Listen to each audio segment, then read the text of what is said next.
Welcome back to the Quiet on Set podcast. I'm Young Gruff, and as always, I'm joined by Lachlan Teely. On episode 219, we're actually going to talk about two films this week that are pretty hit or miss for a lot of people. The first one is Joshua Oppenheimer's futuristic bunker-stuck musical, The End, and Luca Guadagnino's second film of 2024, but possibly, actually not even possibly, pretty much his less successful film of 2024, Queer.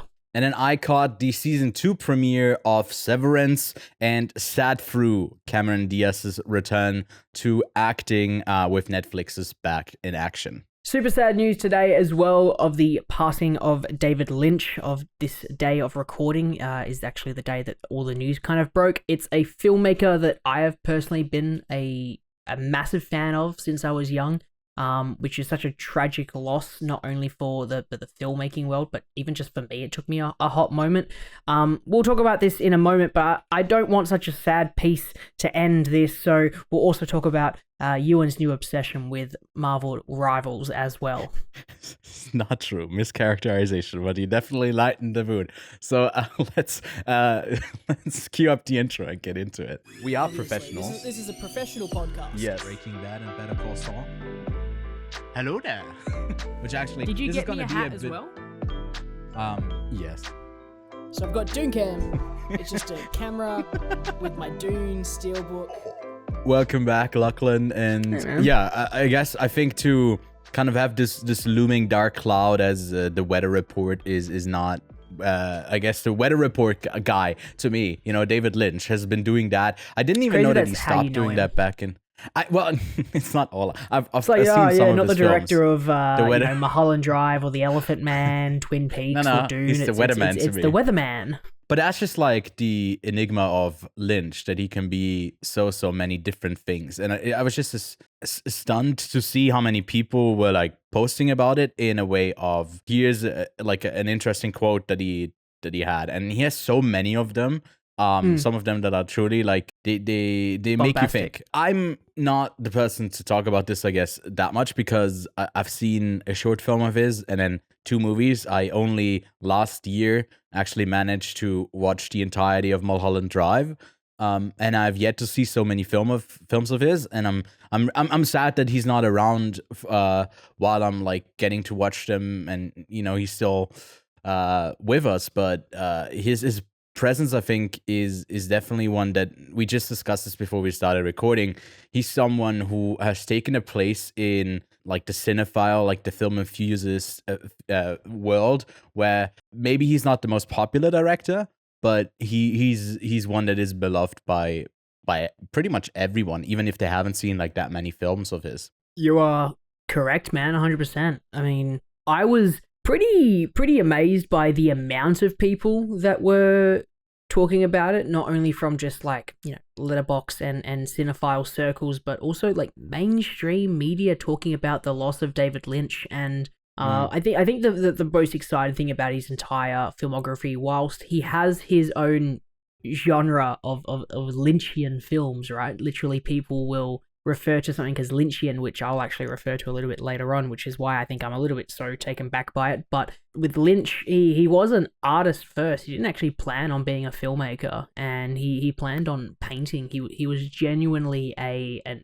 artist, a painter, and then he tried his hand with Eraserhead, and he found something that was another medium, and he didn't hold himself back. He always kept making a lot of different artworks, whether it be a film, whether it be a painting, whether it be something else. He actually was quite traversed in the arts. So whilst he is a massive, director, he only made like 10 major films, which is as much as what Quentin Tarantino wants to do, and Quentin Tarantino definitely still has a lot more life in him. But Lynch's last one was 2007 or 2006 with Inland Empire. I think that was his last major. Wasn't The Return the last thing they did in 2017? Last major film, but The Return is the TV show.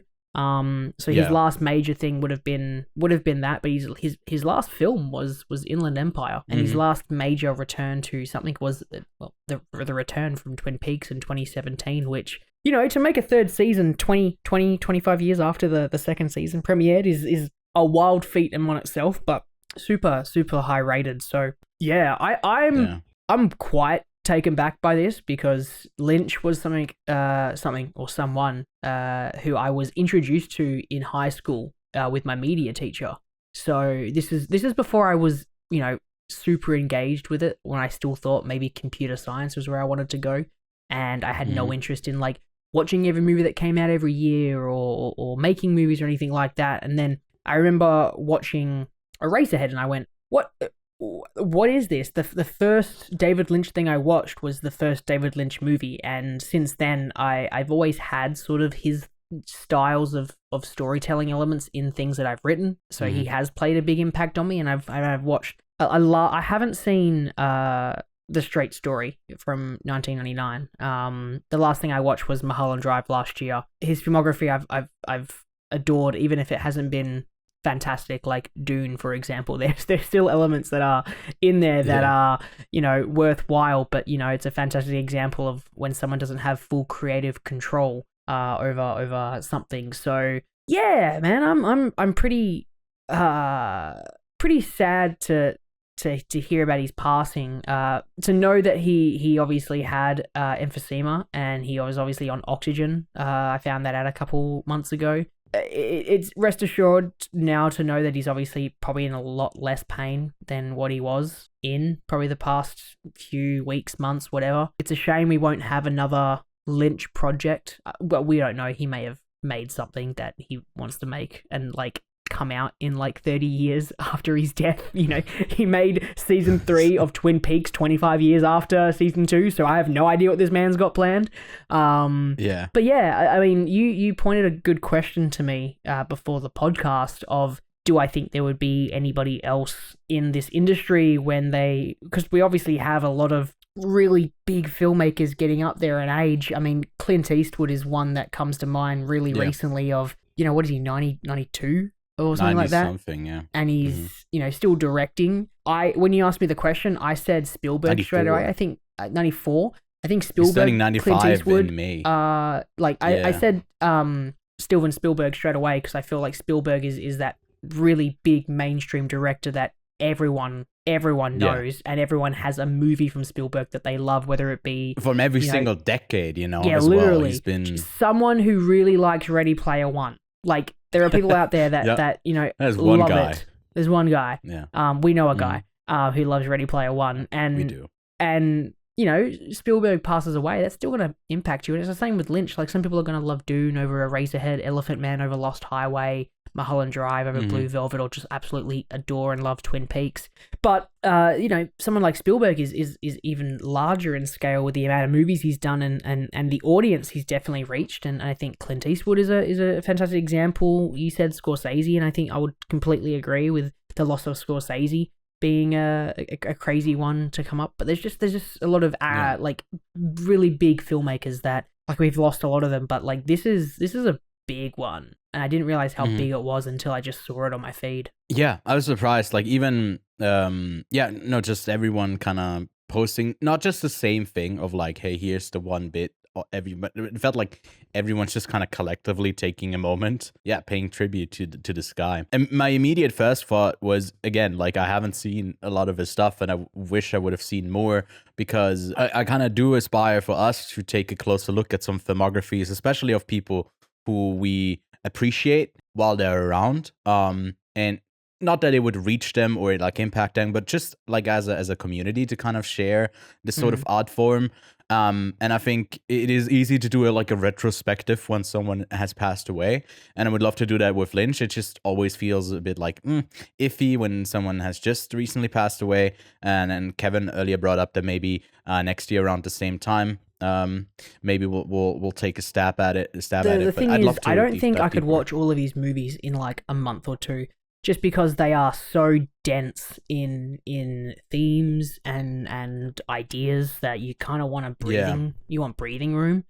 One thing it's wanted me to do is, I really want to get Criterion discs, and it's not in Australia, so literally, I shit you not, closest all the UK day, or no? I guess I have been looking at region-free DVD players and the Criterion collection. I looked into that as of well. Lynch films, and Because I do have a couple in the back there. I think it's time that I start pulling the trigger. On They're crazy expensive.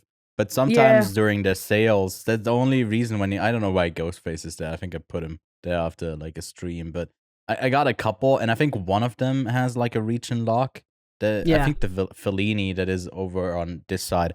So I still need to get. I think doesn't the PS5 have like some reach and free player, or am I mistaken? I'm not I sure. don't believe so. Probably not. From probably my not. research today, So I think I still need that too. But so yeah, I've been looking at that all day. I think it's worth it. That's been me. Anyway, but yeah. Yeah.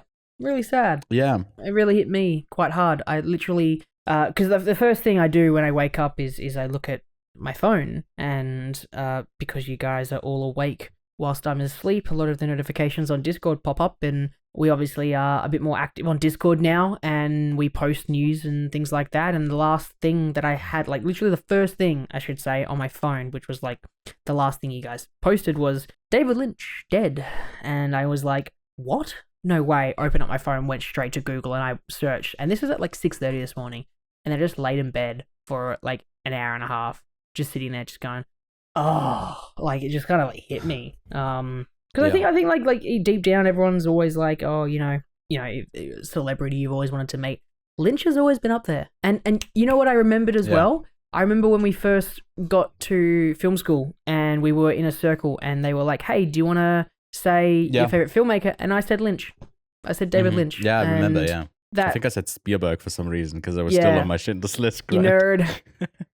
I was watching you reading Schindler's List in one night. Was it the craziest character moment of your entire life? That is like an origin moment. more crazy than you actually enjoying Marvel Rivals. I didn't expect that character beat. The gospel has been because I'm not a.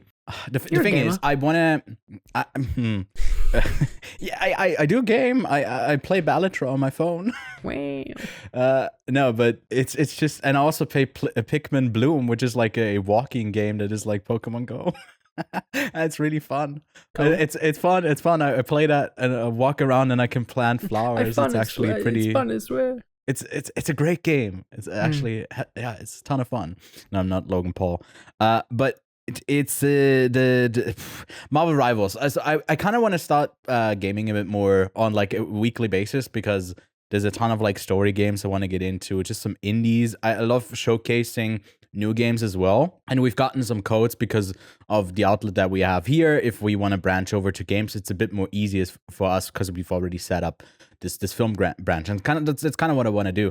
And then I was deciding, okay, this Tuesday, what do I play? And then Kevin has been like asking me to play Marvel Rivals with him like every day. I was like, okay, if you're obsessed, that man is literally like I don't even know what to say more than obsessed. He is obsessed with Marvel Rivals.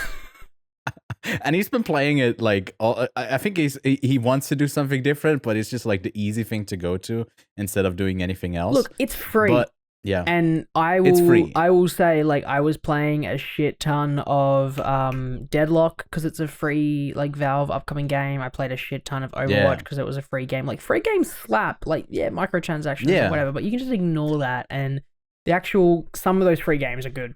It's not in your face at all. I think it really is just all skins, and there's nothing that is. And that's what was my immediate thought. Okay, there's got to be exploitative, but maybe that comes later. But it just and I don't get sucked into that because I usually don't like. I don't know. For me, a game that is like round based and you level up and there's nothing really happening story wise, and it's like I guess it kind of, if it were a shooter, I would be out of it. But it's like a mix. And that to me has been kind of fun to have someone who's like, okay, well, do this and that, and he kind of coached me through it, so I don't have to learn by myself. But then I also yesterday subscribed to a channel that has like beginner tips for Marvel Rivals. I was God, I might be playing it a bit because it really is casual fun so far. Yeah, not sponsored by the way. And I think I will be playing it a bit more. It's also a fun thing to hang out with Kevin because he clearly enjoys it a lot. I don't know if I want to say it here or say it in what we've been watching, but I actually, for the first time in a long time, I had a whole day freedom myself, and I was going to watch a couple movies, but then I decided why not bang out a game on my back catalog, and I started and finished a whole game in one day. Oh, you're teasing us with that, but I gotta hear it. And then it's like my first time playing it, so I wish I was able to. Wish I was able to just re-witness that, like, you know, when you like want to re-experience a game. Like, I really wish I could just do that, but I'll get to that later if we want to talk about it later, because I don't really have much I watched this week other than the 2 films that we're talking about. But Lachlan, let's begin at the end. Man, you had that one prepared for so long. I had that written down because I would have forgotten. So The End from Joshua Oppenheimer was high up on your list for most anticipated. Look at my shirt. Year. Oh, you got something? Dilf. Yeah, Damn, Dilf. I love Damn, finishing.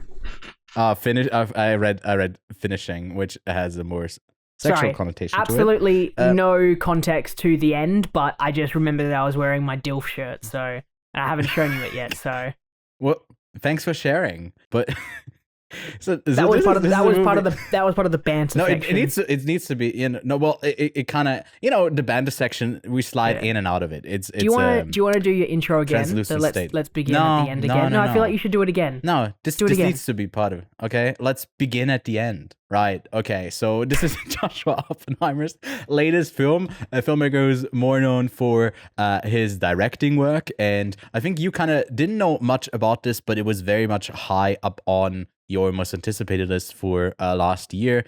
And I think going into it, we didn't know that it was supposed to be like that it's a musical. And I think you haven't seen like The Act of Killing or The Look of Silence, right? No. Me neither. So this was my first experience with Joshua Oppenheimer, and it's something that you really have to, I guess, be ready for. And when you look at the Letterboxd curve, the ratings, then it seems to be that like not a ton of people have connected with it. But then there's also the outliers who actually quite adored it, and somewhere in the middle where maybe we reside, but I don't know yet, because Lachlan, you haven't told me yet what you think of this film. But maybe just give us a short synopsis of what this movie is about. Are you asking me to do the short synopsis that's listed here, or are you asking me to do it? Do the short one, and then maybe if you want to, you can do the longer one. But I feel like there's not much. Okay, after decades alone, a wealthy family living in a salt mine encounter a stranger. That's it. That's all we've got. I feel like simple. Let me do this one, and then you can edit it around, or you can have both. I don't care. It's up to you. No editing this podcast. 25 years after environmental collapse left the Earth uninhabitable, mother, father, and son are confined to their fuck it, we're not doing this. Too many words. Like I told you, let's just do the simple one. Let's do the simple one. So The End is a movie that comes in at a rather long runtime, and you are sitting there and sometimes maybe wondering, okay, that was an odd choice. Let's move on, and then they kind of circle around the same thing again, and you're just like, okay, does this feel almost like a performance piece? Like what is happening? Do we try to get to something deeper, or is it just like deeply silly? And we are deep down in the salt mine, I think. Yeah, that's, I guess, aesthetically it's interesting to look at. But again, like I said, not a ton of people have connected with it. On Letterboxd, it's a average of a 3, on IMDb a 5.6, on Metacritic a 67 on 27 reviews, and on Rotten Tomatoes it actually is not fresh at all with 54% on 85 reviews. It is distributed by the Match Factory, which means that we can maybe expect a movie release down the line, and has pretty much made no money at the box office. It made about $140,000 at the domestic box office and did not have international distribution before it came out on VOD just recently.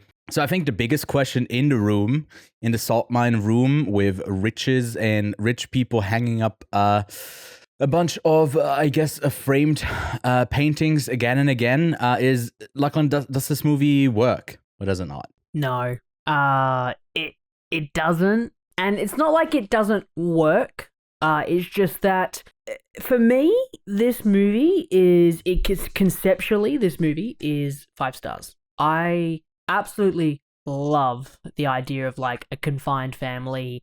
Then you have a new person that comes in, so new ideas come in, and that's dangerous, especially when I found out that the son kind of didn't experience the outside world, so everything he experiences when there's bunker, so he's learning things through filtered means. That really engages me because then there's going to be more conflict. So I really, really liked the elements of this film. I really liked the fact that the mother and father were hiding things. I liked that they were suppressing information. I liked that the son had this sort of fantasy of who they were, and all of them were lying to him, and each person had their reason to be there, but they also had a reason to give up their families up on the surface. So there were a lot of elements that I really liked about it. For me, it doesn't matter that it's a musical. The annoying thing is that the musical numbers just aren't great. So I do not think that the musical numbers are shot in any spectacular fashion. Like, there should be some spark to it. I also feel like characters, the movement between a character just in a normal scene and a musical scene, unless there's some dancing involved, isn't that complex. Like, there isn't really any big, like, numbers. And I think that in certain moments, like the solos with Tilda Swinton or Michael Shannon that you get, those work a lot better because they're a lot more confined, and you know, it is a solo, it is an individual one, and I think that the Tilda Swinton mother solo that's a bit later on in the film, I think that to me stood out fantastic out of all of them because it was shot really well, it was great song, and even though all the songs are very much the same, like there are some that stand out, but I just don't think any of the musical numbers ever reached their sort of grandeur reason to be in this. And it's obviously a very interesting creative choice to do a musical, and especially in a film where it's not really advertised as a musical, a bit like Joker. So you're going to have people who are like, oh God, I don't like musicals, because musicals have gone out of fashion, especially within Western media. Musicals are no longer, you know, as common as anything else. If you look outside of the Western media, I think Bollywood is a fantastic example where musical numbers are very much engraved within the weaves of what makes a Bollywood movie a Bollywood movie, right? Dance is a part of the culture, music and singing is part of the culture. It's engraved within the actual Bollywood idea of how you make a movie. In Hollywood, you have to make a logical choice to make something a musical, and it's a great example to kind of give off this inner dialogue, because it's a clear separation of reality and what's not reality, and I really like it for that reason. And you know, we've had musicals recently that are musicals like Wicked that just work because based off of a major musical, really. But this film doesn't really nail the musical stuff, and then narratively it doesn't really work either. So you've got this weird mush of ideas and musical numbers and themes that I don't think they really nail. They just kind of throw stuff at you, especially around the whole, like, it's definitely a choice to have 3 white rich people and then have a woman of color come into the place, and there be a woman, like a man of color as the doctor. There's definitely a choice there to play some racial inequality themes. There's definitely the themes of like the suppression of information about how that can affect your worldview, like guilt. There's a lot of concepts here that just don't really ever come full circle. They're just kind of thrown out there and they're used for plot-based conflict, but you never really get much more than that other than this is bad. And that's not really like it. Like, I know people don't watch movies to like look at themes and you know, a musical you might just go for entertainment reasons, but I just don't think it fully worked, unfortunately. Now, Ewan, this is where you're going to tell me that, you know, as the theater kid, you absolutely loved the musical numbers, and I'm completely incorrect and wrong. No, I didn't like the musical bits. I think those were the weakest ones because like there were sometimes pretty like scenes that worked for me dramatically, but then they out of nowhere switched into song, and that transition just didn't really work because, like you said, it's like the numbers aren't that big when it's more than one person, and if it's one person, it's more of like a ballad, soliloquy, yeah, I think no, I don't know what the word is, but All right, fancy a smancy solo, pants. a solo in musical words. Just call it a put the word solo on like I did, screen man. with a solo, and those can be more of like I'm just like spouting out what I'm feeling and thinking right now, and a lot of the other musical numbers in here did this barely any like vertical movement, and as weird as that is, musicals often like there's a camera moving around, but because we are stuck on like one plane, all you can do is like move the camera back, and then they move into within frame the like they space, do in the. But even still, it doesn't feel like a big enough space, and they have this whole salt mine, which is why in some of those solos they go out into the salt mine, and that's when they feel like they're actually using the space a lot more. But like you are right, the camera only moves within the bunker in some of these major scenes, and there's not really much to it. I thought the camera work was something that stood out to me as like not bad, but just really odd. To me, some of the color grading looked a little bit wonky. And I just felt that like the cameras didn't really do too much. But I didn't think it was bad cinematography. I just thought it was just like, you're not doing it. It stood out to me as well. And I didn't completely rewatch the film today. I've last seen it in October, and it was like at the end of a day, and then ending it off with a 2.5 hour long movie. And somehow I thought at the end of that day that this movie was kind of refreshing in the way that it was so, in parts, like anti-narrative or anti-progression for the characters, because you have this, I think the most intriguing character to me is Feautre, Michael Shannon, who holds on to this guilt that he's trying to kind of avert. He's trying to not be confronted with it, but he obviously gets confronted in his own mind all the time. And I think it kind of holds back on giving us the satisfaction that he has to actually work through it, because oftentimes the most powerful people are powerful enough and have the means to not make themselves confront with it. And it's like these mental like acrobatics that he goes through. And I think that kind of worked for me. I feel like I know what Oppenheimer's intentions were.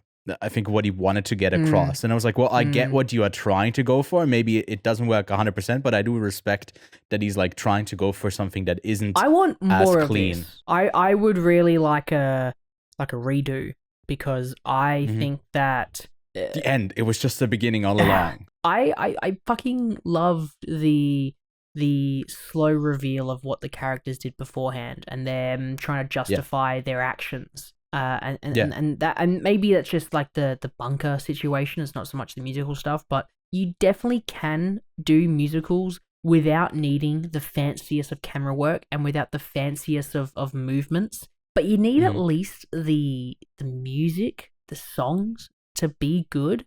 And for me, I just don't think any of them, none of them are memorable. Even the Tilda Swinton one to me doesn't stand out as something that I can remember like humming. Where I think this is a new musical issue, because I can't think back to an original movie that had new music for a musical that isn't maybe back 2016 to some Disney stuff. I think Moana has like the last. I was gonna say Moana was probably the last one, and then Encanto, like animated ones. I think they stand out. Oh yeah, because they feel like they're already established in there. But if it's live action musicals, I should clarify that live action musicals have just kind of flopped unless it's like West Side Story. Even that movie flopped, but then it got like Oscar acclaim. This movie couldn't be further from the Oscars. I mean, but would you not count? I mean, original music. Joker. Did you say? Just making sure. Did you say original music? Yeah, original. Okay, and if it's I was Wicked, about to say Elvis, like sure, but like Wicked's already like a very like famous musical.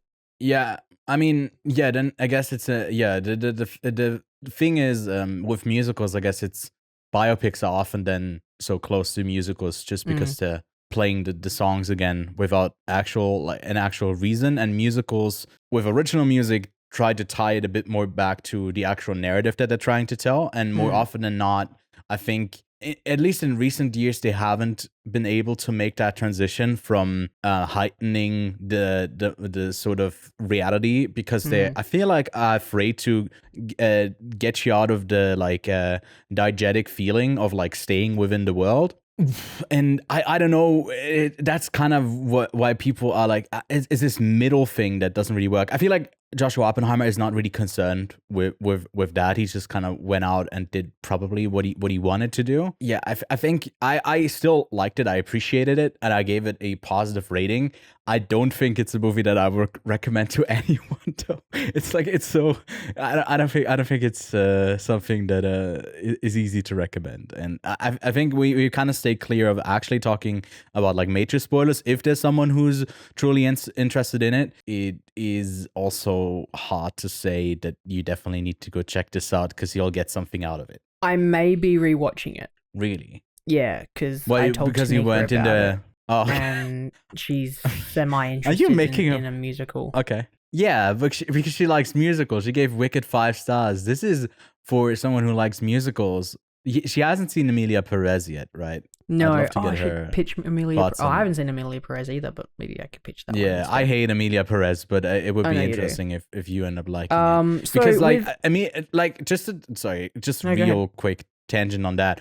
Because Emilia Perez has like a similar issue with pretty bad music, but it's so flashy that it kind of hides that all, and people are like, ooh. And this movie doesn't do that, but I feel like on a similar level, but this one has to be the way more interesting story at the core of at least what it's trying to do. And yeah, I think no one in this is like bad per se, but also not great, but they're trying their best. I feel like everyone's trying their best. It's just that the concept doesn't really hold a lot. So on the page, it might be interesting, but then when you translate it and film it, there's something that, I don't know, just doesn't come together 100%. I can't remember what I was going to say. So, oh yeah, actually, Sorry. no. Here you go.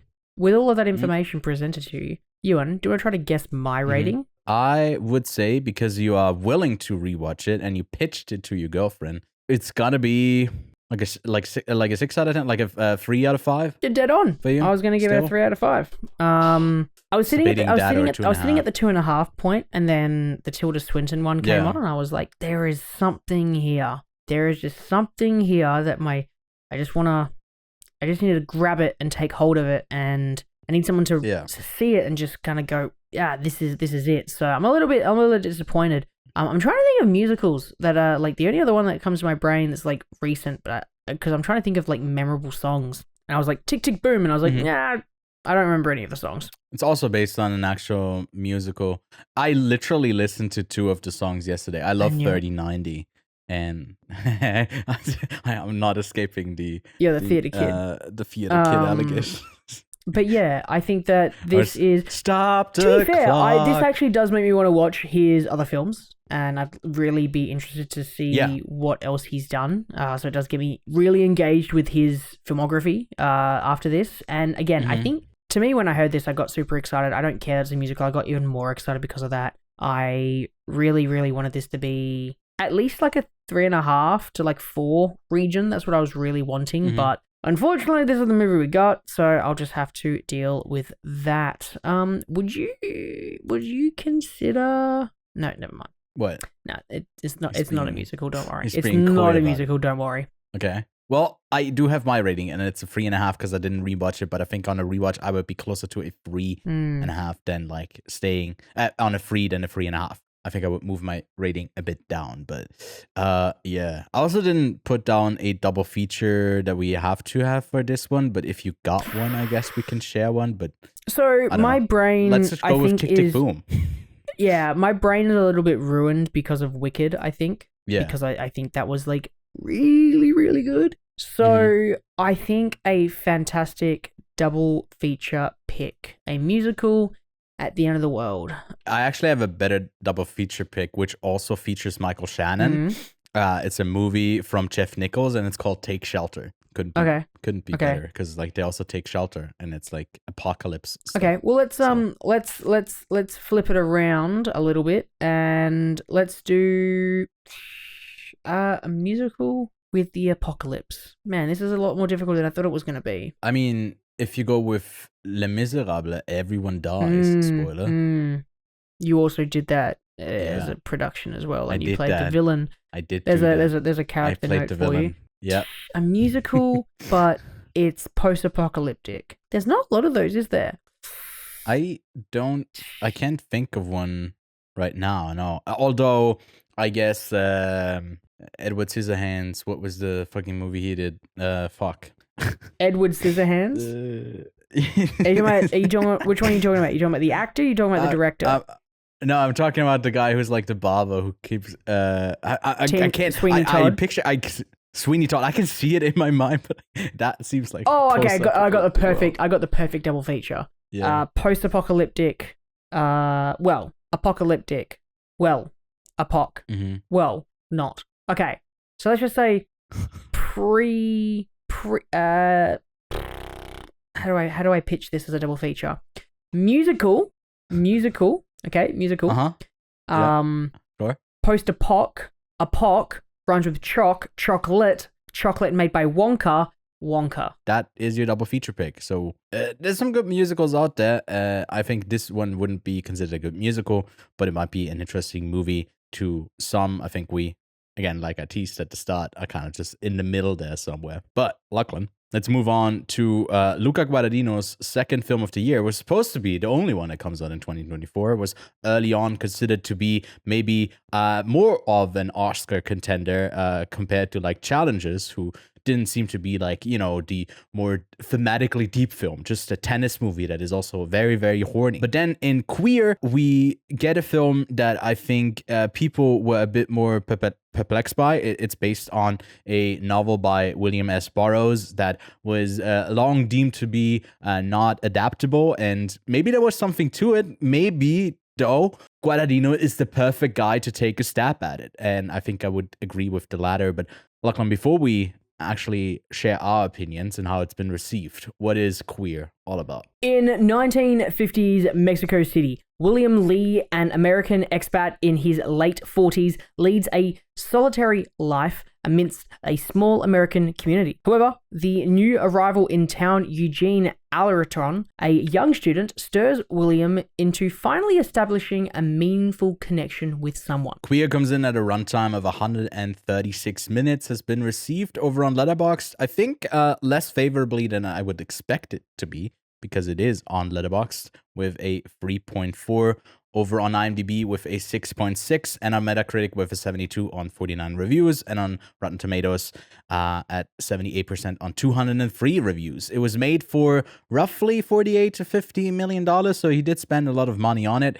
I think what I wrote down, the first thing in my notes was like, well, about $5 million went to like Daniel Craig and the cast, and about 45 to the booze and the cigarettes, but it has only grossed about $4 million in total so far and is out on VOD right now. And I think our review will definitely say when we are talking specifically about spoilers, but I think we definitely have to get into those more spoiler thoughts. But it's a story that kind of flows, and the thematic feelings that you have with these characters are there from beginning to end, and that's kind of the core of what this film is about, that you can't really shake loose this sort of feeling of loneliness, of not belonging, of needing to sort of perform for someone else's approval.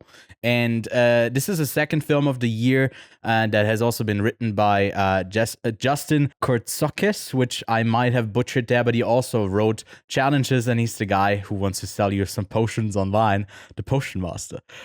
So that's a nice step up for someone who has had some internet fame into getting to work with a really, really exciting filmmaker. I think Guadagnino has been someone who you first connected with last year or 2 years ago with Bones and All, and since then you are really excited to see what's next. But you know, Challenges was really high up on your list of like highest rated films of the year. Definitely was like somewhere in your top 5 even, if I can spoil that. Did this one like come close to that level of filmmaking, or obviously maybe, you know, that would be quite high praise, but just overall, like, did it work for you? Because it is trying some things that are not like that conventional for maybe, you know, people who've seen Challenges that jump to Queer. They're like, oh, what? This is the same filmmaker? Look, it's interesting because this is where I think Luca Guadagnino is at his best with the weird. And I think that what he does in this film is he had his commercial success with Challenges, and I think that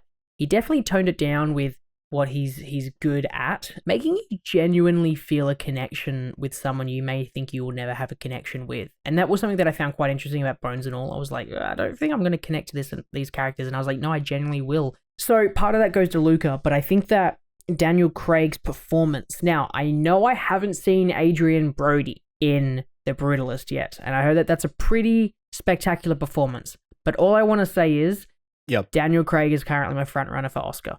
I think that his performance is absolutely incredible, and I think that it is the entire reason I loved this movie, was that I just genuinely felt this utter, complete sadness within this character, and that is the core thing that's hiding behind this very confident man, is this absolute shell of a person. This absolute has no idea what he wants. Where he's in this spiral, he's in this consistent loop of making his life a living hell, and I absolutely adore Daniel Craig in this performance. And immediately it just, even though I was up there with like some other people for best actor, I think that this is my favorite performance of the year. And this is where I like to compare challenges, because I was talking about it today to a couple of people who have seen Challenges but haven't seen Queer, and they were interested. They're like, hey, so what should I really be looking at for here? Am I going to actually enjoy this, or am I not?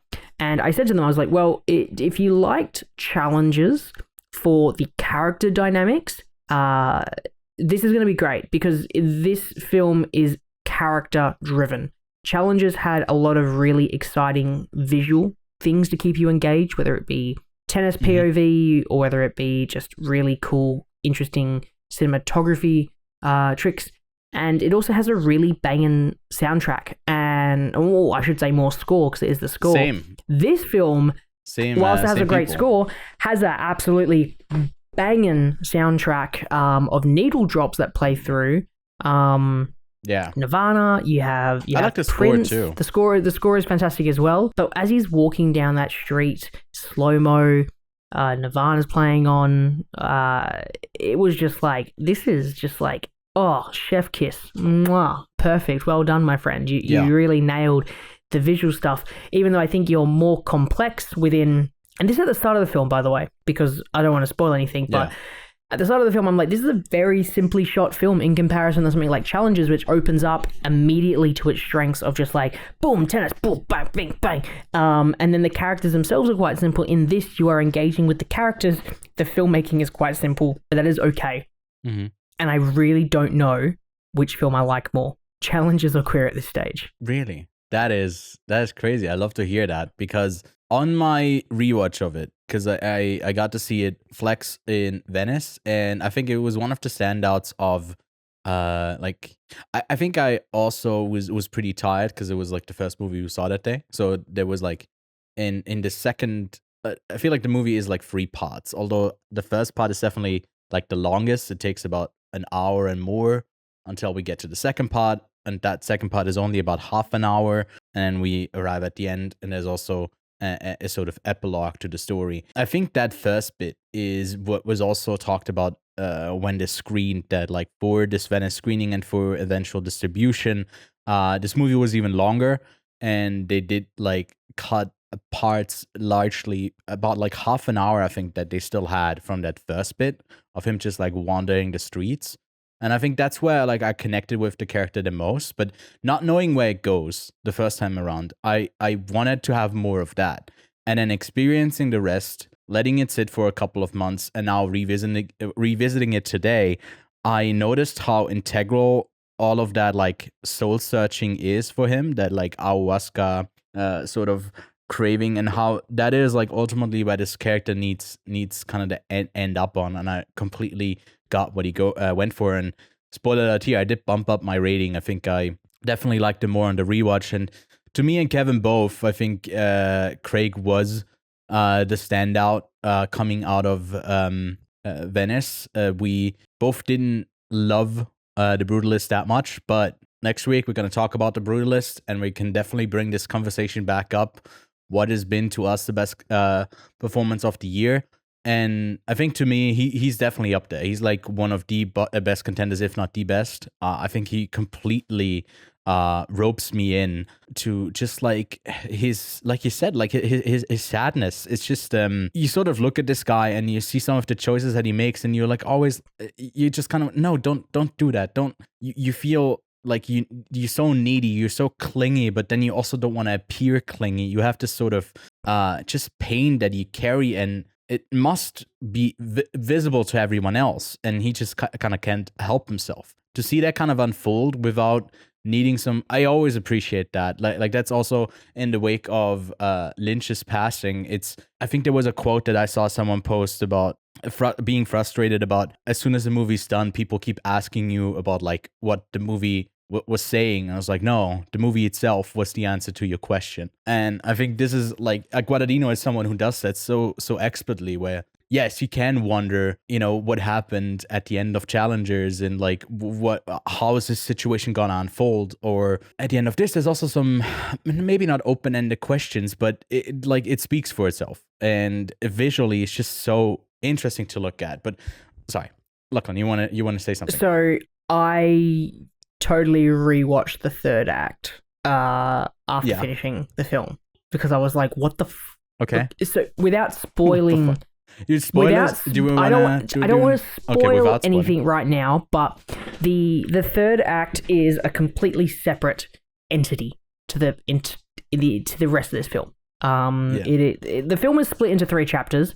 and an epilogue of a kind, which is kind of just an extension of this third act, and that epilogue is a completely different thing, and that's when we're going to get to the spoilers. But when I say that I rewatched the last third, I rewatched the last chapter plus the epilogue, and that last chapter is obviously, there's a lot more narratively that goes on. There's new characters that are introduced that haven't been in the first 2 parts. There's this new environment that we're introduced to, and there actually isn't a ton of talking that happens in comparison to the first 2 parts or the 2 chapters. I think there's a lot of talking at the start of the film and a lot of talking in the middle of the film, and a lot of that is character building and world building and conversation building and sort of social building within this, because they're in New Mexico, Mexico City, I should say, and they are also part of this community in Mexico, and a lot of them are obviously gay men who have felt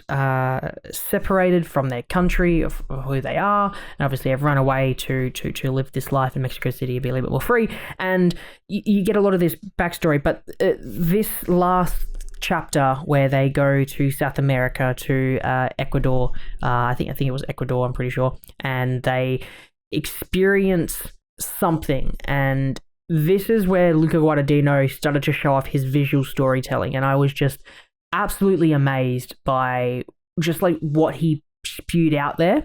And the reason I say this is because when I rewatched it, there's a particular moment where they throw up, and they throw up a thing from their mouth, and it was such a visual thing to see, and that was crazy. And for whatever reason, my brain was just like, wow, that's a very like thought-provoking image. That's almost something like David Lynch would do. That was last night. Yeah. That was last night when I watched this, and I thought of David Lynch, and then this morning I find out the news. That is why I was so devastated, because I was literally thinking about him last night and his style of filmmaking and this sort of like surrealist imagery and dream sequences, which again, I think now we should kind of get into spoilers, because I'm going to talk about the epilogue for a hot second here. So spoiler alert, because this is probably like, it's not really spoilers in terms of like what you're going to watch, but it is going to spoil some stuff about what happens in the film if you want it to be a bit more of a surprise. But it ends with this sort of dreamlike sequence, and that dreamlike sequence is no talking at all. It is literally just imagery. It is literally just visual cues of spirals and snakes eating themselves, centipedes, glass over bodies, old person. There is just so many visual cues here, and it says so much. And you are saying that, people are going to ask question of what this film means. Just go back and rewatch that epilogue, because it fucking lays it out for you so clearly of his mental state and how he is just going to keep repeating this cycle over and over again, and he is going to end up alone and sad and depressed if he continues down this path. He had the opportunity to realize who he was. He had this opportunity to find meaning, and unfortunately, Eugene he isn't gay. It's not for him. It's not his thing, right? So he has kind of come to that conclusion himself, and he's just like, I'm sorry, not for me, and he's moved on because of this experience.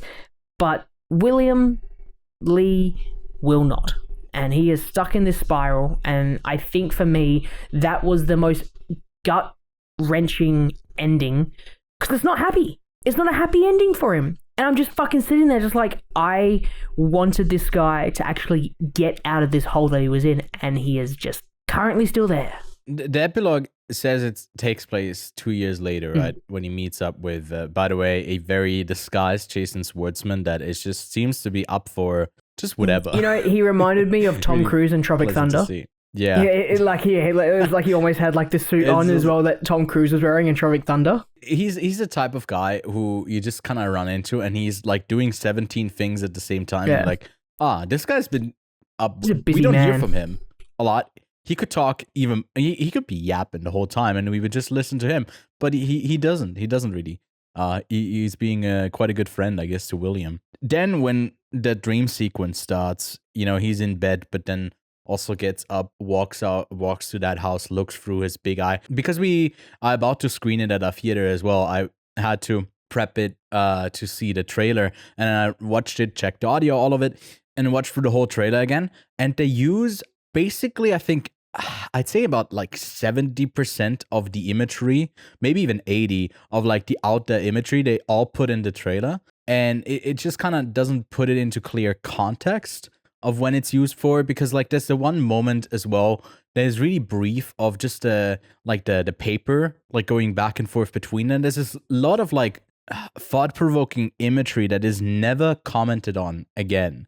It just feels like that is part of the inner life that we get to experience, but then also in the way that it is visually presented, oftentimes we are even like there's one moment where we are shown Drew Starkey's like Eugene's perspective, where we get to see Daniel Craig's apartment for the first time, and we are in his POV, like kind of going from the typewriter around in the room to kind of scan the room and see what's up. And it's an interesting approach because it clearly isn't just set out from William's POV. He's obviously the one where we get to see the most of his like inner life and his thoughts and his emotions. And Eugene remains a bit of an enigma in the way that how much is he actually interested in the guy? What are his thoughts? What he's thinking? And that is like one of the things that I guess William can come to terms with, that he's not one who's going to openly share what he's thinking and what he's feeling.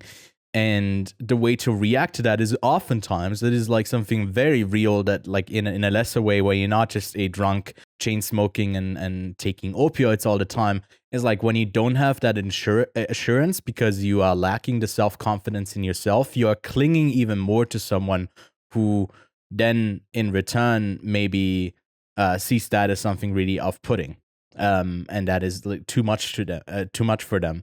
And you said that like Eugene realizes that he isn't gay. I don't know, because isn't he at the epilogue also still around there and also going to the gay bars? And I think maybe it's just like that he didn't. So or did I hear that was under the incorrectly? impression that he was like helping out in the army or something like that, which is what I think Sportsman says. So he goes back to. Okay. I thought there was like the gay bar that he went back. I'm pretty sure he discovers. But then I might hang have on, misheard one that. second. Let me look at a quick synopsis of the story. Yeah, let's check real quick. Let me make sure. Let me see. I can get a fact check here. Can we get a live gay radar fact check? They real vomit quick? out their hearts, communicate telepathically, and meld their bodies together. Allerton tells Lee, "I'm not queer. I'm disembodied," which Lee said in one of his dreams. The morning after, 2 years later, Lee returns to Mexico City. He is told that Alleron has taken another trip to South America as a guide for the Army colonel and hasn't been here since. Later that night, Lee dreams of Alleron in a hotel room. Okay, yeah, no, I mixed that up.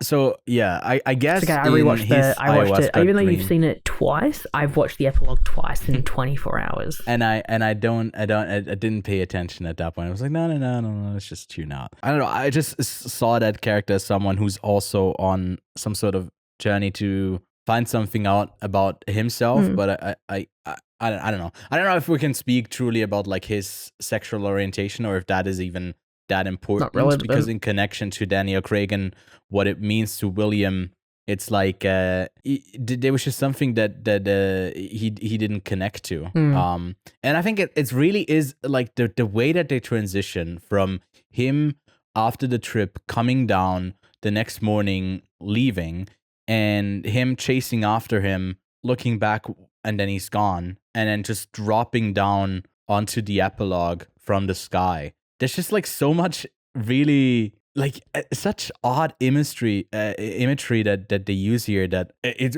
quite beautifully assembled. I really adore the like. I really hope that Guadagnino keeps working with Samobu Mukdeprom. Again, tried my best here. He shot Suspiria with him. He shot Call Me by Your Name, Challengers, and I think you said that in the visual approach, it's not like as crazy as Challengers, and people should go in expecting a bit more of like the character side. If you enjoyed that, I definitely think the characters and challenges aren't as complex, but I think that visually this film is a lot simply shot. But I also think that there are still really fun camera movements, and there are really I think there's a lot more. It's maybe something exciting editing stood out choices to me this time around. I might not have picked up that he went down to South America as a I don't know, someone with the army, but what I did pick up on is like the amount of when there's like the movement is always on our characters. Yeah. When like the quick stand up when Drew Starkey wants to leave is also like the camera goes up really quick. And certain bits of like following hands and stuff. It's very smooth and always stays on the thing way more than I would maybe expect the camera to move. It's not that I think that Challenges is better shot than what this is. I think that this is a completely different narrative, so it has to be shot differently. I just think that Challenges has more complex visual sequences, and it is a lot faster paced. Action. It was more like actual where action. This you have a lot slower of a movement. But I found that the editing choices were a little bit more interesting here. I think that the editing is really clean, and again, all of the technical elements to both of these films are absolutely fantastic. But I found that there were particular sequences where it chose to hide moments or reveal moments or of whether it be hooking up or whether it be, you know, just where they decide to point the camera or how they're oriented and positioned blocking wise within like these Ecuadorian forest sequence. It is all absolutely fantastic. It's just that I found the characters the driving force in this film versus Challenges. I definitely was more oriented towards, you know, the editing driving the movie for me and visually the movie driving for me, and the story that, you know, Zendaya goes on with Josh O'Connor and the other guy's name, he's not coming to me because I don't love him as much as Josh O'Connor. I'm so sorry. Mike Feist. There we go. I just felt that for me is like these films are opposites, if that makes any sense. Yeah. I mean, it is interesting that they came out the same year when initially Challenges was supposed to open Venice and would have probably gotten a fall release last year. But I mean, that just means we get and Guadagnino is someone who's like, what doesn't he have like another movie? I think like set to release this year again. Yes, I think he's working on something. He does. I don't know what it's called. After the Hunt. It's called, with Julia Roberts, Ayo Debris, Andrew Garfield, Michael Stuhlbarg. We talked about this, which, by the way, you can go check out our like most anticipated of 2025. It was among them. Again, you said the score is a standout. I think the soundtrack, like you said as well, the performances are great, and it is maybe the sort of imagery he wants to evoke in you. Maybe it doesn't get the same response out of you, that like you end up connecting with this character as much with how much. I feel like the first part of it is kind of just unequivocal. Like it unequivocally, it just kind of works. You can't really debate that. It's just really good performance, and like the storytelling is there. And then when it wanders off with the more drug-induced imagery that you sort of get, you can get kind of lost in it. But I really adored, big spoiler here, you know, to see his final moments and to give you that sort of conclusion when I just said like usually a movie that leaves open-ended questions in a way that is like, okay, you're still wandering and it stays in your mind, is like interesting. But here it gives you the ending to a character, but it still remains a big old question as to why and how, and maybe could it have gone differently, and how is he stuck in this, and do I see myself in like parts of this as well? Like, what are some adjacent things that maybe you do in your own life that is like harming you, and it just kind of can't escape that loop? And I think like to capture that is like, how do you do that? That is crazy. That is so hard to do. And I think he gets really close to doing that, and that is just truly impressive. I think Luca Guadagnino is one of our best filmmakers, and for that reason, I'm very excited whenever he has new work out, let alone 2 films in a year. And I mean, the only shout out that I got, spoiler here, if you haven't seen our best of 2024 video yet, it made it on Connor's top 10, I think, and then we briefly talked about it. And again, Kevin and I think, didn't have it as high up. I think it would definitely move up, not all the way into my top 10 or maybe even top 20, but it like gets up there. It's a really, really solid film that I would definitely recommend. I moved up my rating from a 7 to an 8 out of 10. What about you, Lachlan? Or unless you got something else you want to say about the film? No, I think I've pretty much gotten everything I want to say out. Do we think it's hornier than Nosferatu? I think it is, yeah. What I also liked is that someone pointed, I can't remember who it was, but it might have been another Connor that we met, Scottish Connor. I'm glad we differentiate them by their nationality. No, I think it might be a different way. Yeah, we got the Belgian. No last names. Too many Connor from Belgium, Connor from Scotland. Too many Connors. Wait, so it's Connor from, what is it? Connor from Belgium, Connor from the States, of course. Now I messed him up with Kevin, but Kevin I guess from we had the Belgium. trifecta of like, well, there might be a Connor from Belgium. We just haven't met him yet. And once Connor we from meet Belgium him, yet. we'll recruit him for the podcast.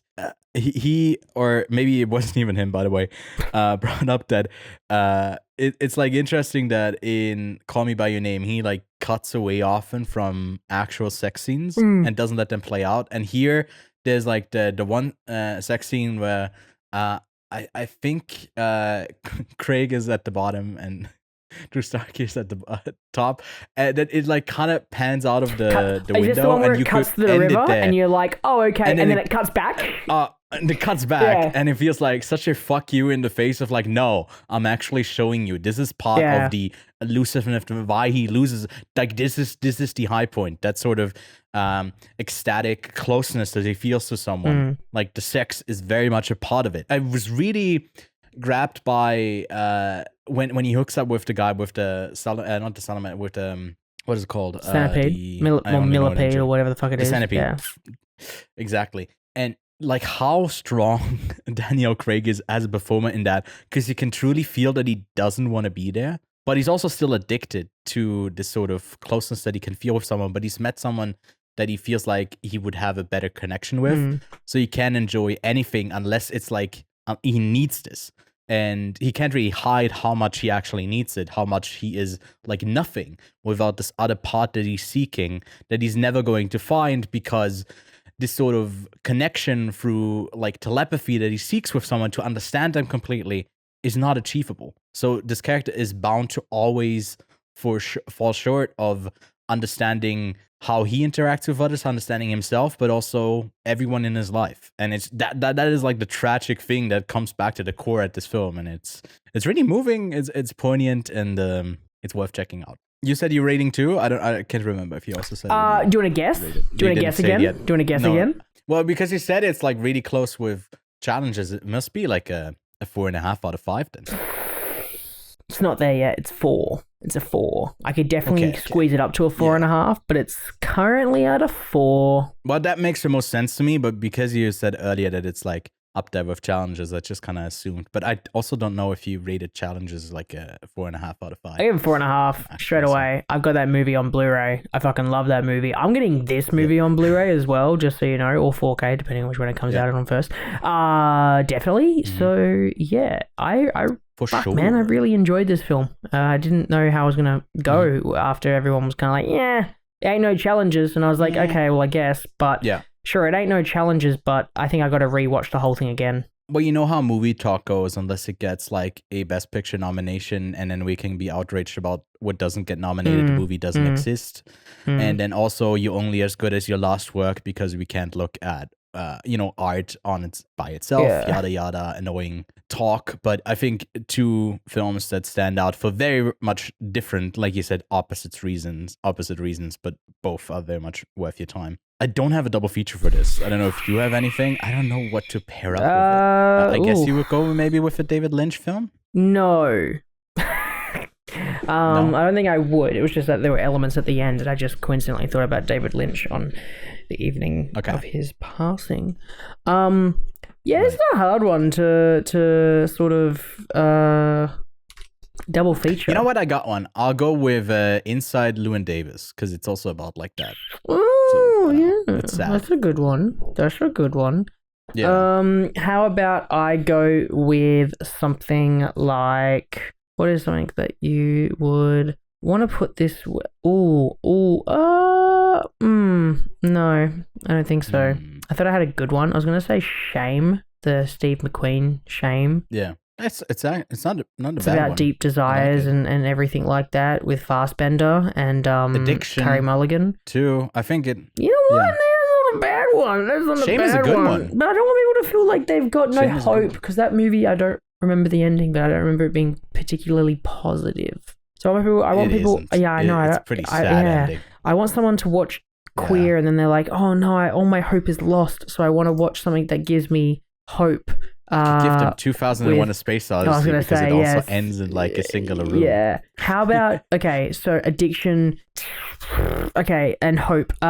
Requiem for a Dream. There we go. That's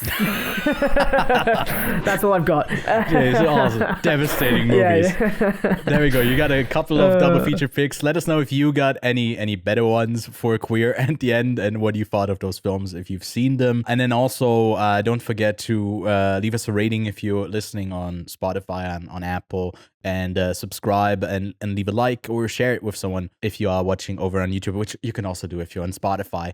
And we're getting closer to that 1,000 mark. If you want to be more of an active person in our Discord and chat with us, and also get the news, and hopefully I guess hey, going forward, at least we can say you won't get a notification that David Lynch has passed away. Sadly, that has already happened, but we do keep you up to date with all of the news, all of that. But Lachlan, we don't have much to talk about in what we've been watching, but we did watch and play some stuff, so let's get into that.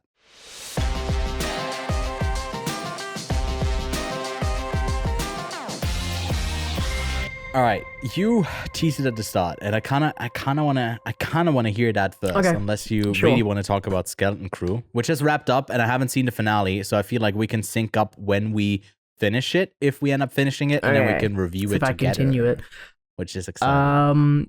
So if you continue it. I watched and finished episode 1 of Skeleton Crew, and yeah, I guess I could probably get through it. I think it's only like 6 episodes, so I could probably squeeze it out. I think Jude Law isn't in it yet, right? No, he hasn't been introduced yet. Okay. I think once he's introduced, I heard it's like pretty alright. Well, episode 3. What? I'm gonna get through a whole nother episode? Oh. I know. I'm just warning you again, because like I think it ends with them meeting him at the end of episode 2. I forgot if it's at the end of episode 1. Okay. But look, yeah. I will get back to you on whether or not I end up finishing Skeleton Crew, because at this stage I don't have any drive to, but I would like to watch some television that I've missed out on. Other than that, the game that I played was Dishonored. Oh, start to wait, finish. Isn't that like a game that takes I thought that game takes at least like 20 hours to finish. No, so it's a short game, but it has so much replay value. I totally understand that, but I've decided to continue on and play Dishonored 2 instead of replaying Dishonored and playing it in a different style. I like stealth games. I like options of how I can sort of tackle things, which is why one of my favorite like Metal Gear Solid games for the longest time was Metal Gear Solid 5, because I could combat it literally any way I wanted to, and other Metal Gear games I've done that before, but not to this sort of extent. So this Dishonored gave me that freedom that I really liked in a game. Narratively, it's fine, but it did make me think. I don't know why they haven't made Dishonored an adaptation. I actually think it would be a really, really good piece of media or at least like animated, like a sort of like arcane cyberpunk Edge Runners style adaptation, because I think that it really, really like has that really, really cool visual style to it, visual appeal to it, and I think that Arcane is a really, really great game maker. Overall, I think that they really nailed it with this one. And now I'm playing Dishonored 2 slowly. The game's a little bit bigger, I believe. Is that one a bit longer, or is it about the same? I believe it takes around the same time. Give me 1 second. Let me go this. I've got my Excel spreadsheet. How long to beat? Yep, that has my Excel spreadsheet that literally has the how long it takes to beat thing on it. Oh, the Dishonored said it's 20 hours. And I definitely didn't spend 20 hours playing it, so I must have speed run through the entire fucking game.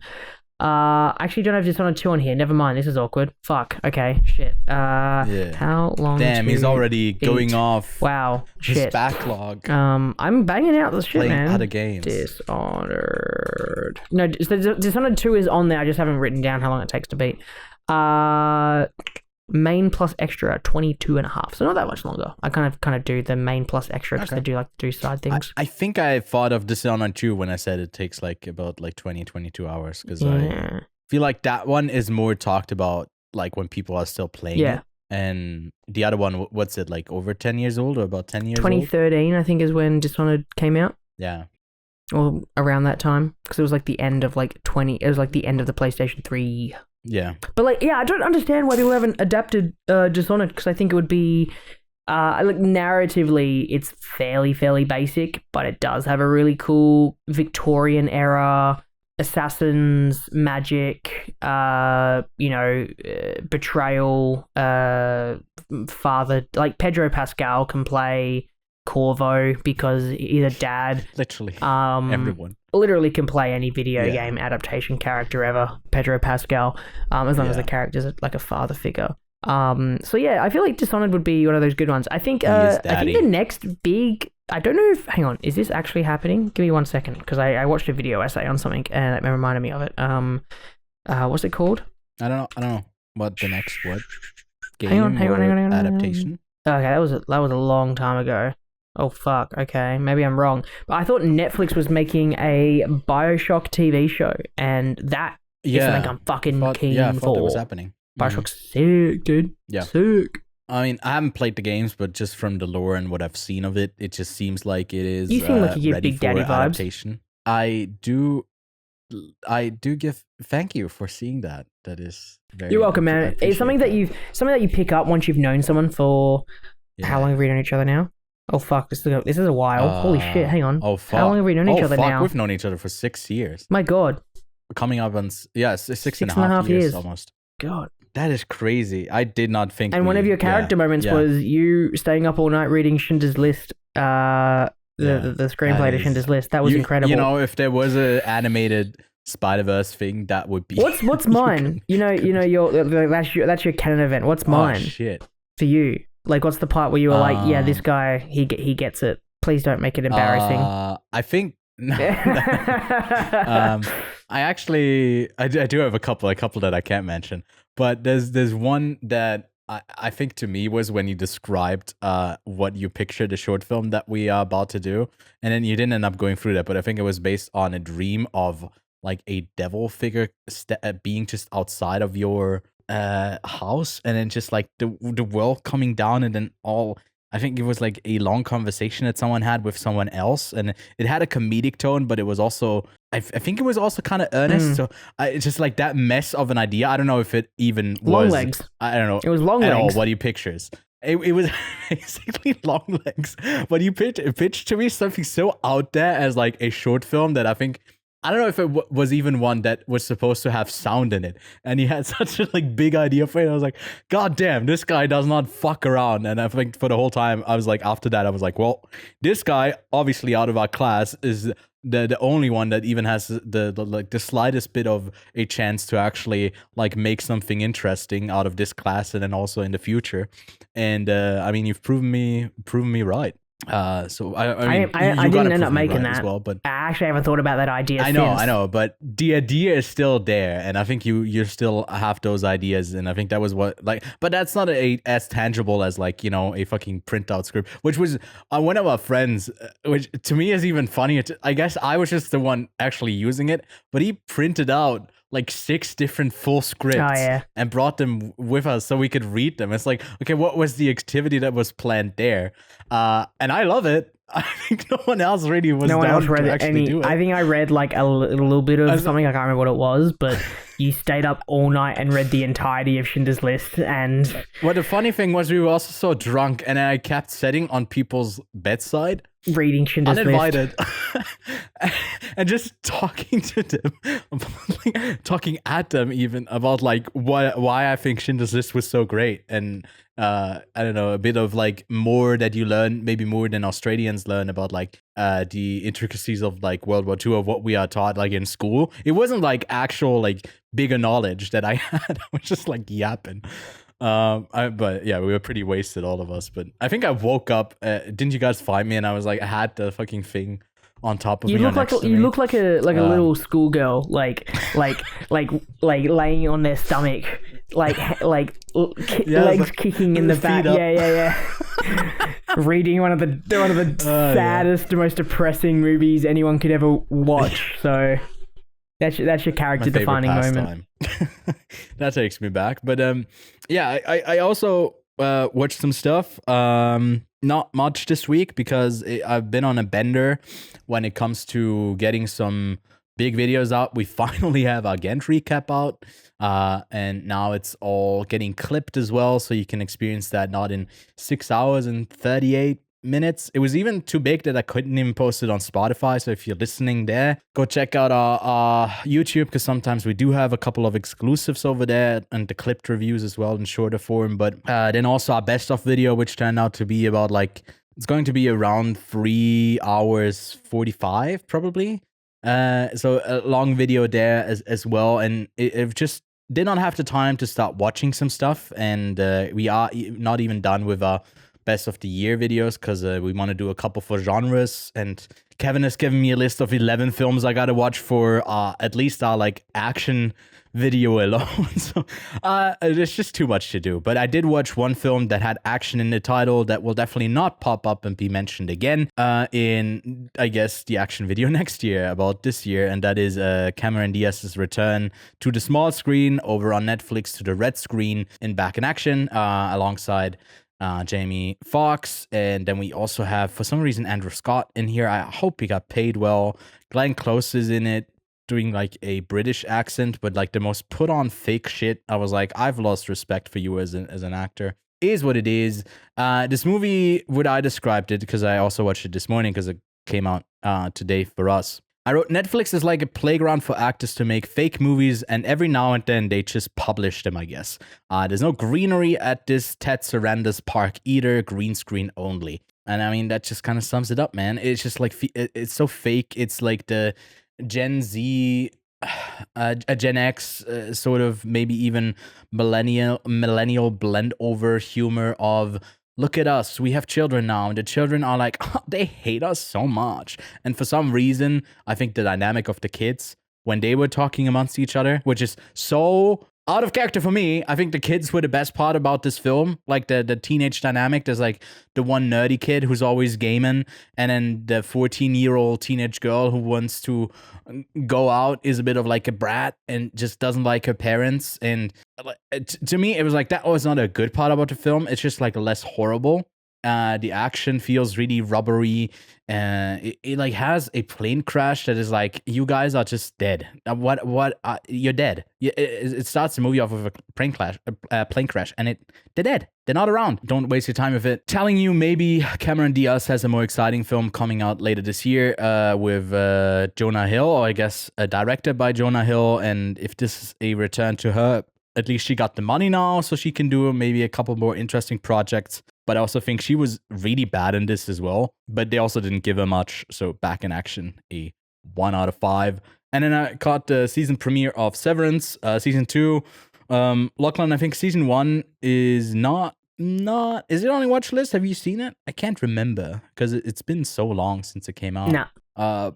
But it was a big hit Apple TV series where basically I think around the time that they launched it, right? Was it back in 2022 when they launched it? Or maybe a year in. And it was like a very much talked about series with the premise of basically these people having separated their minds in a way where they go down an elevator and then they're at work and they're a completely separate person that doesn't have any recollection of what they actually are like. And it's not like a clone thing. You are literally going there from like 9 to 5 and then you go back to your other life and they don't know anything. Like there's just kind of a cutoff. It's an interesting premise. I think people have, to me, a bit overhyped the possibilities of what the series can entail. And I feel like the second season, at least the start of it, is a bit reveling in that they've now been so acclaimed and now so beloved. It's off to a solid start. Again, I wasn't the hugest fan of the first series. I think it was really solid, and it's a decent, good start to season number 2. I just hope that it builds to something that is a bit more interesting, other than like its very flashy aesthetics. That alone, I think, what makes it worthwhile and very watchable. But I have to wait and see. Unfortunately, I didn't get the screeners for it, so I can't really tell you much beyond episode 1 so far. But that's what I've been watching. That's when Lachlan has been playing, and maybe we get an update next week about Dishonored 2, or maybe some other backlog game that you can make the time for to play, and maybe I'll play some more Marvel Rivals or something else. We'll see. The news have moved to Mondays and Monday evenings for me. You can catch them on the VOD as well if you want to keep up to date with. I try to cover literally everything, watch some trailers as well. We also are, I think, starting to maybe move like a trailer reaction part after the stream to the Discord. So definitely join that if you don't want to miss out. And we might have a bit of an exchange with people where listeners can come in and share their thoughts on it as well. We're workshopping that, but I think that could be kind of interesting. But there were a couple things that I listed them out here, and Lachlan, you tell me if any of this is actually interesting you. Definitely I'll cover it by the time this episode comes out. You can also check out the VOD, or maybe I'm even live right now if you're watching right when this comes out. Yeah, anything that, like, I have one thing that I do want to, that's on here that I do want to talk about. And you are probably likely to guess it, but yeah, is there anything you wanna you're getting into golf. I'm getting into golf. I am working on my stride. I am putting like a madman. And yeah, that's No? Okay. That's that. Well, I thought it might be PGA, but No, why would you think I was getting into PGA. golf? PGA. Okay. No, that is the Producers Guild of America. Oh, fuck, idiot. Sorry, bro.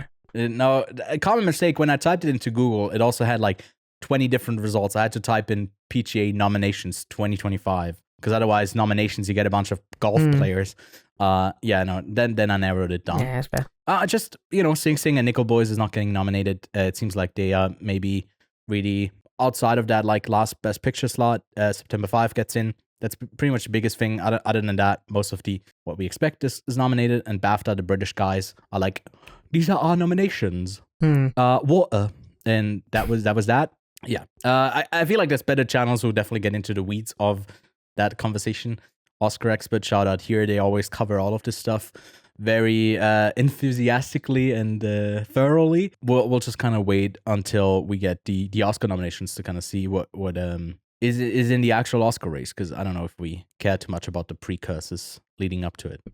But Nintendo had a big announcement. Did they?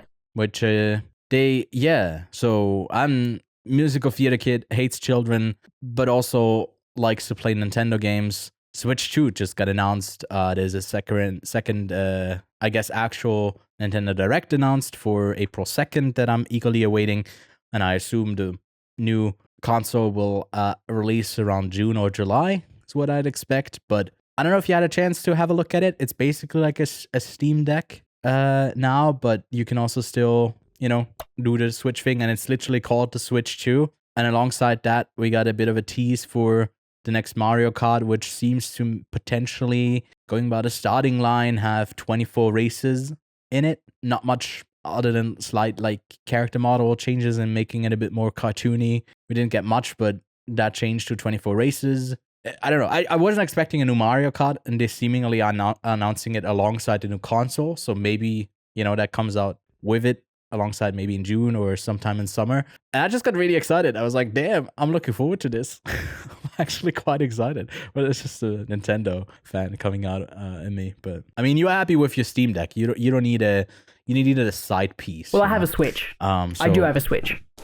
Yeah, but I feel like you're not like. When's the last time you played a game on the Switch? I don't. I have a Switch to dump games so I can play them on my PC. Oh. I give my money to Nintendo, and then I play the games the way that I want to play them. Get this guy. Nintendo would hate that, but they hate it. Have you tried playing Tears of the Kingdom on a fucking Switch? They do hate it. It plays like shit. Yeah.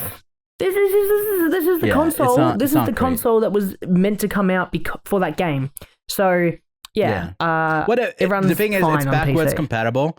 So I think I will get this new one and then actually play through Tears of the Kingdom because I only got like 10, 12 hours into it. Yeah, barely got into it. And I think I will play that game fully on the new. I barely got into it. Yeah. Yeah, I would like to run games at a decent setting. The Steam Deck doesn't actually run Nintendo games, or at least the Tears of the Kingdom that well. To be fair, it is a big game, but it runs other games like completely fine. But yeah, this one, I heard it's got like the power of like a PS4 Pro or some shit like that. Apparently, like that's the rumor. Okay. Which would be crazy, but yeah, it kind of sucks that it's not colorful anymore. Like I thought that was really cool. Like the Xbox and PlayStation are a little bit boring with their color schemes unless you get like modifications to make it growing up. Yeah, making it slightly bigger because like the Joy-Cons are way too small to actually game on them. Well, is it that much bigger? It doesn't. Oh wait, no. Oh shit, that's bigger. It is. Holy shit. Yeah. That is bigger. Big boy. Yeah. I know. Okay. Wow. Yeah, that's crazy. Definitely is an I still increase. like my Steam Deck. I would also probably prefer the Steam Deck, but that would be an additional thing. I didn't know that you could use the Steam Deck to play Nintendo games if you are a bit like working around it. But I don't know if I would want to get into that. I'm a nerd. But that seems to be probably the best solution. I'm very much I very much enjoy like emulating games and making them work. It's like how I played some of the Metal Gear Metal Gear Solid 4. Like I was trying to fucking run that thing for so long, just like trying to figure out how to emulate it. Anyway, I forgot that I owned a PlayStation 3, so I just got it and played it on my PlayStation 3 and it runs like ass. But apparently PS3 emulation is a lot better now, so I'd love to retry that. So yeah, just so I can play old games, because some old games don't exist anymore, such as Metal Gear Solid 3. There's no other way, 4, there's no other way of playing 4 unless you own a PlayStation 3. That is literally the only way, or Xbox, depending on which console you were working on. But yeah. I mean, Nintendo just released the remaster of the Wii Donkey Kong Country Returns game in HD, and it doesn't look that HD. Yeah, but it's how much is it? Like $50 yeah, as well. like I hate that. I hate that. I was so close to getting it. Like I've been thinking about it all week, and I'm like, no, I can't justify remakes. it. Remakes, I'm okay with. Remakes, I'm okay with. Where if they go in, like the Metal Gear Solid 3 remake that's coming out, Snake Eater that's coming out, and that's like new graphics in Unreal Engine 5 or whatever. I'm keen for that. Like original voice cast is like all the audio and everything's there. Like I'm super keen for that. That gives it just some quality of life improvements visually and everything, but keeps everything pretty much the same. Apparently that's what it's meant to be. I'm totally cool for that. But I currently like have the Master Chief collection, and it's just like, well, I can buy all these games, but anyway, I don't give a fuck about the Daredevil Born Again trailer. I can fuck off. Kevin said it looks pretty good, and I thought, damn, that looks brutal, looks pretty good. There was, speaking of games, there's an Until Dawn trailer that, like, first when they gave a bit of a teaser thing of the production side of like, okay, the premise of this, other than obviously in Until Dawn you have the choices and character dies, whatever, try to make it Until Dawn, and there's a lot of different creatures that go after you, a lot of different storylines to experience, and if you capture that in a movie, obviously you could only focus on like one thing, and you couldn't go down different routes. Perspective thing could be something that you play with, but they went with the route of making it basically like a time thing, a time loop thing, Groundhog Day, but you get minced, killed over and over again, and then the actual trailer looks pretty bad. And I thought initially that is an interesting way to adapt this into a narrative form that makes sense, because you can't capture it one-to-one. So you try to capture its essence, changing its narrative form for a movie adaptation, but it looks kind of off. Something about, I don't know if you feel the same, but it just looks like a cheap horror film. Mm-hmm. And it just has Until Dawn strapped to the name. So I think this is one in the books for the shit adaptation, which is just such a long list. Unfortunately, because I thought that, hey, maybe they got something on there. But hey, isn't it like another one of the Sony ones, right? And no, it's Uncharted. And then we have the 1 second. No, okay. No, it is by PlayStation Productions. Okay, I just wasn't sure. You know, after Uncharted and Gran Turismo was decent because I guess it's racing and there's something equivalent to that in narrative, like film form already. And you just kind of stay closer to that. But as soon as they kind of need to branch out, even an adventure movie is definitely, you could do better than whatever the fuck they did in Uncharted. Yeah, I don't know. Makes me not too confident in the Horizon Zero Dawn and the Helldivers movie if this is what the level of like care that goes into it. But yeah, that's pretty much that. We'll have a look at these trailers again on the Monday live stream. We'll talk about them a bit more in detail. But that's it for the news. We do have a couple of new releases. If you want to see Mark Wahlberg this week being a flight risk, then you can catch him in Flight Risk in US theaters. We also got Steven Soderbergh's Presence, the Ghost POV movie that is coming out. Unfortunately, it doesn't have a Swiss release. I don't know. I think it is coming out in Australia down the line, but definitely not on January 24th. And we'll be taking a closer look at his filmography in between that and Black Bag, which is set to release, I think, about like a month and a half from now. Then we also got an anime film called The Colors Within that is coming out, and Brave the Dark, which is, I think, one of the Angel Studios films that did that other film that did really well at the box office, but it was, I don't know, it's odd, but that movie's coming out, just noted here, not really interested in it. And then out in limited release, a movie that Kevin very much recommends, Julie Keeps Quiet. It's a Dutch tennis film, and yeah, I haven't seen it myself yet. I really want to get around to it because he had quite a bit of praise for it. Then out on VOD, already on January 21st, we are getting Nosferatu. Crazy how fast it is, because it's doing really well at the box office, but I guess they're also trying to make more money. Make in some money. Because it goes back more to the studio, and I think someone who I really respect, Dan Murrow, looked at the numbers recently for last year, and the way that Universal has kind of gone about, like with Wicked, having them like way faster accessible on PVOD, on premium VOD, so you still pay like $20 for it. And apparently it's not doing like that much of a hurt to the actual, obviously it would be maybe better if it's exclusive to theaters, but also is like still on the high of like people wanting to see it. And once that dies down, once it's out of theaters, it's also like the talk has ended, so less people are actually still watching it. So I think the PVOD has actually not really hurt studios and the film itself that much. Obviously, it's better for theaters if it stays exclusively, but apparently it doesn't have that much of an influence of like no one going out to theaters anymore. But we also get Paul Schrader's O Canada on VOD, Sleep over on Hulu, and Sonic 3 also Races 2 premium VOD. Then on January 24th, we are getting The Girl with the Needle out on Movie. Now this, I think, dude, we already have 2 movies likely we're going to talk about next week with The Brutalist and maybe potentially Wolfman, which didn't get the best reviews. But The Girl with the Needle, Norwegian film, Danish film, incredible. So definitely one that we have to review and you have to get around to at one point, and I will also rewatch it. I love that film. The Wild Robot is out on Peacock. Then on the 25th, we are getting Saturday Night over on Netflix in the States. And then in Australia, you can go see Timmy Chalamet as Bob Dylan in A Complete Unknown. You also are getting Flight Risk, then The Brutalist, and in the 4th week of Spider-Man releases, you're getting The Amazing Spider-Man that you can go rewatch on the big screen if you want to. And then in Switzerland, we are getting Le Comte de Monte Cristo, which is a film that I briefly shared my not so hot thoughts on it last week. I didn't love it that much. And then finally, we're also getting Wolfman, which is already out in the US, in Australia. And then also a Swiss film called Frida's Fall, which means Frida's Case, about a woman who murdered her own child and is then put onto trial, and you learn about like the reasons why she killed her child and grow to emphasize more and more with the institutional injustices that have led to it. It's a really interesting film. I think it's for a Swiss film, it worked way more than I expected. But that's pretty much a Swiss exclusive. If you want to see that one, I guess you'll have me hit me up and I have to give you a link. But yeah, that's that for this week. Like I said, next week we are definitely taking a look at The Brutalist. If I can get Lachlan to go to a theater for 3.5 hours. I know he's not the biggest fan of that, but I think The Brutalist is one of those films that it's definitely worth it. Okay. And then maybe we'll have a look at Wolfman. I think we do like Leigh Whannell quite a bit, but apparently this one doesn't really work, but I'd still like to see myself. Maybe I'm in the minority and I actually end up liking it. Okay. But let us know what you've been watching. And yeah, everything, just leave it in the comments below. I don't know.